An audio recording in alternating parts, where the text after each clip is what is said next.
So I just want to start off today, on a positive note. Look, it's been a difficult 9 months for everybody, and it's tough, and it's not easy sitting here and just putting the stats out, or seems the negative stuff that people don't want to hear, or the reality of the world we're in. So it is tough. And I will say this to everyone out there. I think you got 1,440 minutes in a day to do something positive, and let's try to do that. Let's try to take, in a positive way, an approach to what's going on in the world around us. We said early on, we have to reimagine. We have to figure out which direction we're going in, and the only way we're going to do that is collectively in a partnership in a positive way. There's tough decisions we have to make every day, every second of the day. Are they always right? And I'm glad I got Mayor Sheen here with me. We hope we're always right, the decisions we make, and you sit there and you discuss it and you try to put it out there. But again, we need everyone's help. And again, we're all in this together, and it's the reason why I believe the mayor loves being mayor, because it's the city of Albany and she loves doing her job, just like I love being county executive. And Dr. Whalen used to love really being the health commissioner, but I still do. You still do. Yeah. And it's, we just want to do what's right for the people, and we do need your help, and we will get through this. The vaccine's coming. It's going to take time to get out, and I really took a beating, I think, more from my family than anything. People are like, well, why are you saying, not to May or June? It's just reality, the vaccine getting out to everything and making it happen. I just mentally want people prepared. And that's why we do have the hotline up, so people can talk to them, your children, you can talk to everyone. What's going on in school, what's going on in the world, what's going on around us. And we'll get through this, so please, by all means. And another positive note is that I want to sincerely commend Senator Schumer for his, not just his leadership in New York State, but in this nation, for what he's doing down in D.C. I remember Easter, spent my whole day Easter rearranging a bill, working with NACO, Matt Chase from NACO, and Steve Aquario from NISAC, and a variety of county executives across the country, and Mike Griffin from County Executives America. And Chuck Schumer's been our champion, and when this bill, and I hope it goes through, is going to be major relief to the county of Albany and the tunes of millions into the city of Albany. So it's a bill that really, and I want to thank Paul Tonko, our congressman, but it's really going to address the issues that we need to move forward. It's a step in the right direction to get help to small businesses, to the cities, towns, and villages, so we can continue on with our infrastructures, we can continue on with our mission that we're all in charge of. And I do want to say it's not possible without Senator Schumer. So Senator Schumer, thank you. I just got off talking to Mayor de Blasio's people in New York City. It's exciting, and hopefully tomorrow at NISAC we have a press conference plan that we're going to try to get this out, and hopefully this gets through and gets voted on. So as you know, they pushed off the federal government shutdown to the 18th of December, for funding the federal government. I was going to say shut down, but they're really concentrated on this. So Senator Schumer, keep up the good work, and thank you. But it's just, as we move forward and continue to go on, it's just the reality of where we're at, and we'll get through it as all good New Yorkers. So I do want to say that as of today, there are 6,932 positive cases of COVID-19. 2,289 people are currently under mandatory quarantine, and we have a net increase, and unfortunately it's another record, a net increase of 205 positive cases overnight. Sunday was looking good. Dr. Whalen and I, our teams were going back and forth. Monday looked pretty good, and I was hoping that we did say the norm was going to be 100, and Dr. Whalen, I got to say, it's you did say it. You did say we were going to hit the 200 marker, but we are, and we're there. And so we're at 205 positive cases overnight. Out of that, 42 had close contact to a positive case. 6 are healthcare workers. 157 don't have a clear source of infection. And over the last 5 days, our average has been 163.6 new positive cases each day. That's above yesterday of 150. As of today, 26,252 people have now completed quarantine. 5,650 tested positive for the virus and have recovered. That's a great number. That's 255 recovered since yesterday alone. So again, in the right direction. There are now 88 people currently hospitalized from the virus. Yesterday we had 85. The day before that we had 84. There was 11 new hospitalizations overnight, 14 people currently in the ICU. Yesterday that number was 13. Looking at our percent positive rate, Albany County has a 7-day rolling average, now up to 5.1% using the data from December 6th, the latest available in the state dashboard. Our daily positive rate is 7.4% on Sunday. Had a nice conversation with General Murphy last night. I did call you a little late, General. I hope it wasn't too late. We've been talking to the control room with Mayor Sheen and everyone else on there. And we said that. I think they're going to change the way we look at the different zones, and it's going to be based more on hospitalizations and capacity of beds and staffing and stuff like that. So it is changed, which is good. Going forward, it's because the virus changes and it has morphed and changed and it's affecting differently. I think Bethany Bump had a great story in the Times-Union today. Where we were at hospitalizations back in the spring versus today, though we still, we're losing people. We don't want to lose people. It breaks my heart every time I hear someone passed away, and regardless if they had underlying health issues or not. But we have to address the issues going forward, and I do want to thank the General Murphy in the control room and everyone else, and Garth and Chancellor Melantris that I got to talk to on Sunday about everything.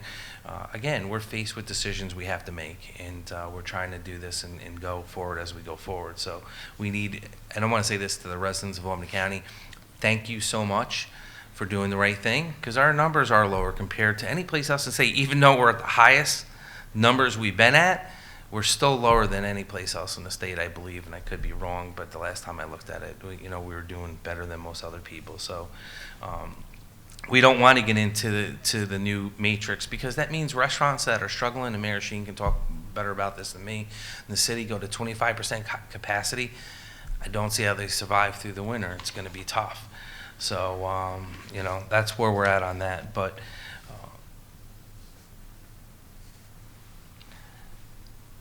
if you continue, over the weekend, we broke an 8-day upward trend of the numbers of residents currently in the hospital. Like I said, we're up to 96, and now we're going back down. So our daily new hospitalization is also looking like it's stabilizing. But, Dr. Whalen can talk further on that and get more into that than I can. So, again, as the governor talked about the 7 days and changing things and looking at the Capital Region dashboard of our hospital capacity rates, we're in pretty good position. We're in pretty good position. And looking up at the board, we can currently have 26% of our hospital beds available, 44% of our ICU beds available. Both are above state average. So that kind of explains why we haven't gone into any of the different zones, which is also good because they're changing it as this change is. So, I have to remind people that, look, it just guidance went out, and based on when the governor wrote the guidance for this, it was different. We're addressing with a different issue, and it continues to change. As it changes, you got to change with it. You have to change with what's in front of you, and the only way we're going to do this, and it's something we've never dealt with, things are going to happen. You're going to stumble. You're going to make a decision and have to reverse that decision because it's affecting things differently in the way you going forward. So be patient, and as this continues, we get the guidance, we'll get it out to everyone. Dr. Whalen. Good morning. So 205 cases today. It's important to note that this is not yet the full brunt of the case increase that we expected to see as a result of Thanksgiving gatherings. So it is likely that our numbers will increase. We expect to see the full brunt of that about 2 weeks after the Thanksgiving holiday.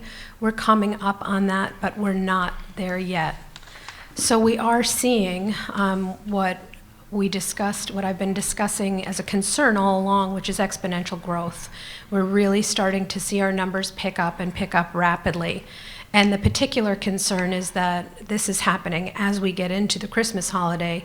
And of course, on a national and county level, we are concerned about a surge upon surge. So having higher numbers, potentially even double our numbers by Christmas or even before then. So it's essential that people realize that you must, at this stage, presume that if you are out and about, if you are in contact with other people, you will be exposed. So the best way to protect yourself is to act accordingly, to maintain social distance, to keep your mask on, and to use appropriate hand hygiene, to avoid places where there are crowds, and particularly, as we know it's the driver of an increased infections, avoiding small gatherings in your home that do not involve people that you live with all the time. Those are the most important behaviors that we will continue to reinforce.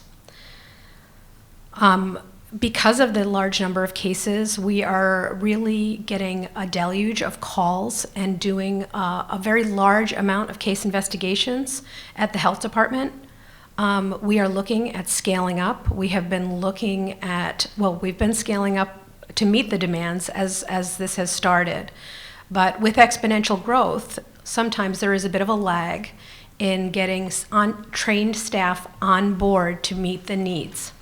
So we are seeing now that we're starting to experience a backlog. And to combat that backlog, I would like to ensure that people are aware of our website. The Albany County Department of Health website has very important information. If you have been diagnosed with COVID-19 and you have not yet received a call from the health department, but you know of your lab test, look at our website at the isolation guidance and start to act accordingly until you hear from us. If you know that you have had close contact with a confirmed case of COVID-19, there is quarantine guidance that's available to you, and we ask you to look at that on the website. If you are calling the health department, it is important that you know that there is currently a call. You have to choose an option. Please listen carefully to the options and enter the number that corresponds to the option you need. There is a specific option. If you have received a positive case result, we ask the public not to use that. It is only for people that have confirmed cases.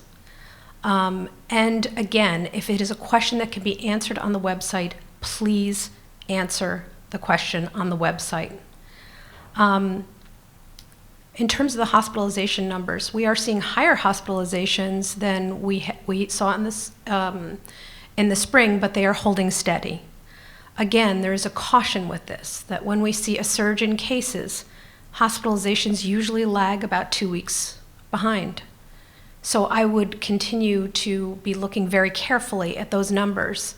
And I know that this is a particular focus of ours and of the governors and of the entire nations, to ensure that we have surge capacity at our hospitals available for people that need hospitalization.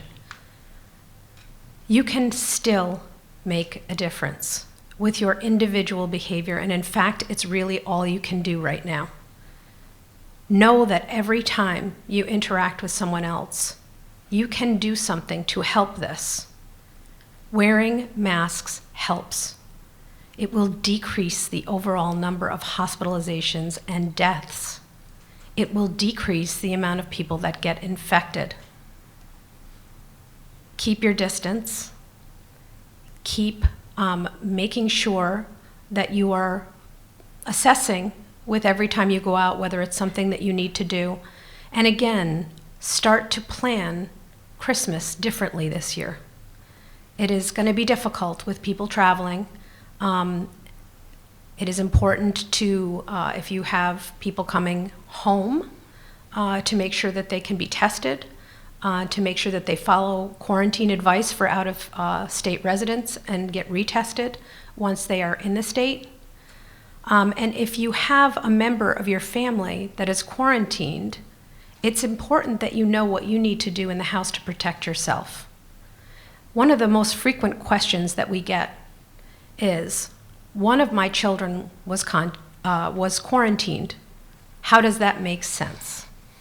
And the way it makes sense is we quarantine contacts of cases, but not contacts of contacts. However, if you are in a home with someone who has been quarantined, the advice is, which you will find on the quarantine guidance, that that person is in a separate room and ideally has a separate bathroom. And that is to protect the other members of the house. If that member needs to leave their room, they should be masked, and everyone within the home should be doing their best to isolate from the individual who's quarantined. We know another question that we get, because everyone hears that quarantine means that you're exposed and you need to stay where you are for 14 days.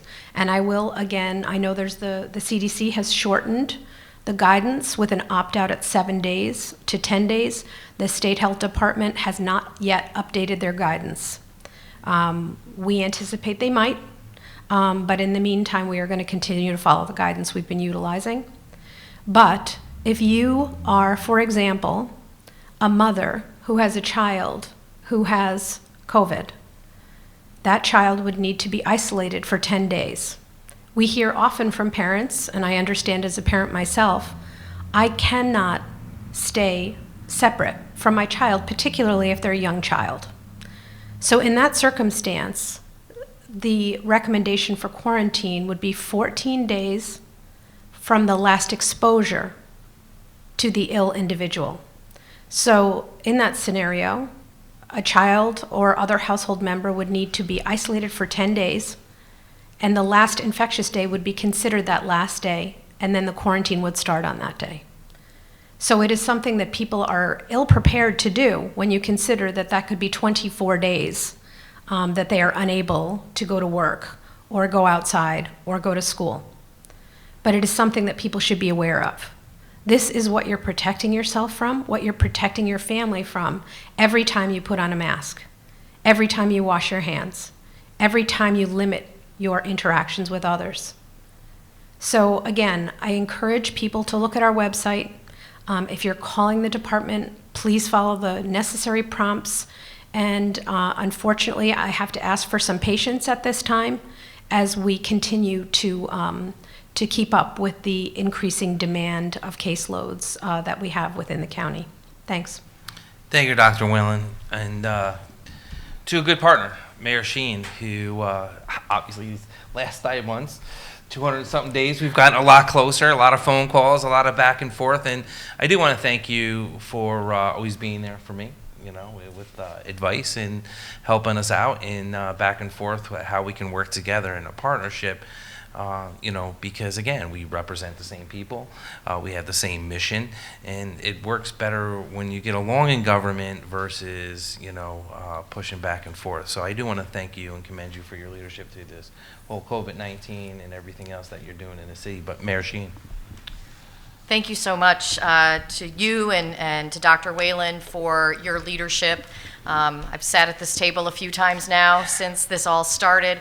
And I think, you know, when we first were looking at the challenges ahead of us, I don't think we could have predicted that we would still be looking at those challenges and looking at these numbers that we're seeing here in December. And it is so important, so critically important that we all recognize that it is within our power to control the destiny and the future of this city. It's within our power to control the destiny and the future of the small businesses in the city of Albany and in Albany County. And we do that by listening to what Dr. Whalen and the county executive say over and over again. Wear a mask, wash your hands, stay socially distanced, assume that everybody that you're coming in contact with is positive, and limit the times that you're going out. And we have to limit those social interactions. You know, none of us like being unpopular. And we're not popular when we have to make decisions like telling our workforce that there will be no in-person holiday parties. Most of our various departments get together, have a holiday celebration, have a buffet, they go out, and we have had to tell all of our employees that that will not be happening for our city workforce this year because we care about them, because we want to keep them and their family members safe. And I know that we are all excited about a vaccine. But to just add to what the county executive said about the vaccine, it's going to take time. According to the New York Times, there are 1.4 million healthcare workers in New York State. There are 300,000 people, roughly, living in nursing homes. There are another 140,000 frontline first responders. There are another 5.3 million people with underlying healthcare conditions that would warrant them being ahead in the line to get the vaccine. 500,000 essential workers. You start to add up the numbers, and we are talking about a huge undertaking, and that's just New York State. And so this mask right now is our vaccine. Following these guidelines is our vaccine. It will prevent the spread of COVID. And it is incumbent upon us to recognize that we're called upon at this moment in our history to do the right thing, to make the sacrifices, and to ensure that we don't have another holiday season where people are having that empty chair at the table. And that's the hardest part of this for all of us. And it's why we are so fortunate that we have leadership at the local level, here in the county, at the state level, telling people the truth. You know, the truth is, these are the numbers. The truth is, this is our hospitalization rate. The truth is, this is how we prevent the spread of the virus. And sometimes people don't like what they hear, but the truth is that when we are open and when we are forthcoming and transparent about what people can expect, we get compliance. And I do believe that that's why, even though the numbers are going in the wrong direction today, even though we're watching those hospitalization numbers, literally hour by hour, that we are doing well in Albany County comparatively, because there has been transparency, there has been communication, and so we need for people to continue to listen. And I also want to echo, what the county executive said about cooperation. And I'll talk about it on the local level, and then as it goes up to our federal request for direct state and local aid. We have employees who are available, right, to shift what it is that they're doing and help the county out. And that benefits all of us. And so we are working on how we may do that, as we have people who are working from home, rec aides who aren't doing our senior services, rec programs. There are people who we can make available to help the county in the work that it's doing. And then the cooperation that has occurred that the county executive just talked about. We have an ask, but there's always compromise, and there's a need to compromise, and we've demonstrated that we can do that. The New York Conference, or the U.S. Conference of Mayors, also has been advocating for direct aid to cities, but we recognize that if counties get funding, then that lowers the burden for all of us who are county taxpayers. If the state is made whole, then that means that we're made whole with respect to our state aid that we receive, and our school district is made whole with respect to the aid that it receives. And so we're in this together. We're supporting the compromise that Chuck Schumer has fought really hard for. There is funding there that does help to make the city of Albany whole. And so we stand together, and we're fighting with our friends in Washington. Paul Tonko's been a huge advocate. Obviously, Senator Gillibrand certainly supports this, and Senator Schumer has been the one at the negotiating table, and I know that it has been a hard and heavy slog, but we are so grateful that they are there fighting for us and fighting for what I keep saying. This is America's workforce. This is America's workforce that we're fighting for. These are our police officers, our firefighters, our public health workers, all of the people who we need to keep our cities and our localities going. And so we continue to fight for those workers and for that workforce. And I think when we come together like this, and when we have advocates and the leadership that the county executive has among, his national organization, that we will be successful ultimately. And so, the message is that this is within our power, And if you care about your local restaurant that you love to go to with your family, if you care about that local business where you find just the right thing all the time, and they're super helpful, we need to ensure that we're doing our part. And I'm grateful to all of those who are doing their part. And I am hopeful that we'll get through this holiday season because this is a community that cares. Thanks, Dan. Thank you, Mayor Sheen. And you know, Kathy, it is, you know, look, we try to get it right and we try to get the message out there, but again, working together in a partnership gets things done. And I know I sound like a broken record saying partnership. And to all the young kids out there, we got rid of CDs, vinyl's back, so you understand what I'm saying now. But again, thank you to everyone doing the right thing. So I do want to point out that we still have the testing going at the Times Union Center. It will be going on next week. We really filled out every appointment this week, so that was a great home run. And parking is available for free as always. So please look at dates for that through Whitney Young. Also, tomorrow actually we'll be at the Watervliet Dome, and I know the hours filled up. We already got some phone calls. People couldn't get in. So it just shows us that there's a need throughout the whole Albany County, and we're going to continue to address that and re-engage every area of the county and continue to get more testing out there. We know we got to get more testing. We know we have to set it up. We're working on it, and hopefully we'll have some announcements shortly about more testing going forward. But as always, you can call Whitney Young at 518-465-4771. Remember, it's free if you don't have insurance. And the same thing with the University at Albany, as always, that's free too, 188-364-3065. And Price Chopper, CVS, Purdy One, Walgreens, I can go on. You can go to our list at albanycounty.com. And I know some of the other issues, again, we are hearing people are trying to get the rapid test. People are getting tested. You just got to be patient, and I get it, you know. I know you want it now, but I think Dr. Whalen said it too. Just because you test today, you know, negative, or you get it today, or you're in the beginning of your quarantine, it doesn't mean you get a free card to get out. And that was one of the questions I got from somebody that said, "Oh, we got exposed. I don't have it. If I get the test, I can intermix with my family." So I'm glad Dr. Whalen said what she said, because you can't. You still, even though if it's negative, you still got to try to do that self-quarantine going forward. And so you answered that question, so I didn't have to put it out there, and I want to thank you for that. Thanks. And there's also there's a helpful graphic on our website if you go to it in terms of when you are in contact and then can test subsequently negative, go about your business and think that you are not infecting other people, but you actually begin to develop the infection after you test negative and then subsequently test positive. This is particularly a situation that we want to avoid when we're looking at individuals who think they can test negative immediately ahead of a family gathering and then represent that they're safe. Unfortunately, unless you have quarantined, unless you've been completely on your own for a 14-day period and then test negative, then you can have a reasonable certainty that you're okay. But if you have been with other people and you test before going back, it's not a guarantee. Thank you, Dr. Whalen. I appreciate that. So I do want to thank everyone that's sitting at this table, and to all the partners that are out there. I want to thank the Albany County Legislature.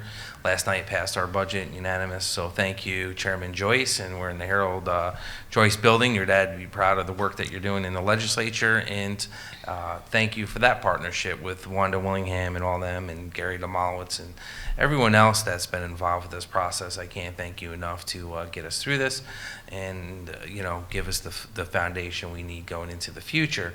So again, thank you so much, and we'll get there now that the budget's passed and continue to adjust our budgets with this crisis in front of us and working with the governor's office of how things are going to go as we go forward. But also the mental health support's available 7 days a week, 8 a.m. to 5 p.m., 518-269-6634. I know parents are having a difficult time with children. Guardians are having a difficult time with children. The demand of a parent or guardian is more now than it's ever been, I think, in our history, that you're still trying to work, you're still trying to raise your child, and you're trying to educate them. So you're doing three roles. And I know there's a great national story out on women in the workforce that it has hurt because we're already striving for equality and a variety of other stuff. And now to be home, it's tough. It's not easy. It's not easy just being at home as a parent without all this stuff on there. So please, parents of your children need to talk to somebody that's available, or just take the time and take a nice walk. And while we still got some great weather going on. And get that fresh air in and talk to them about the world around us. And again, it's not the same world we were in 9 months ago, and it's not going to be the same world going forward for a while, but we'll get back there. We will get back there because we are stronger together. 24-hour sexual assault hotline number, 518-447-7716. The 211 in the New York State hotline as always. And again, please do the right thing. You know, like I said earlier, you have 1,440 minutes in a day to do the right thing. Wear your mask, cough into your arm, clean your hands, and stay 6 feet apart if you don't have a mask on, and even if you do, be careful.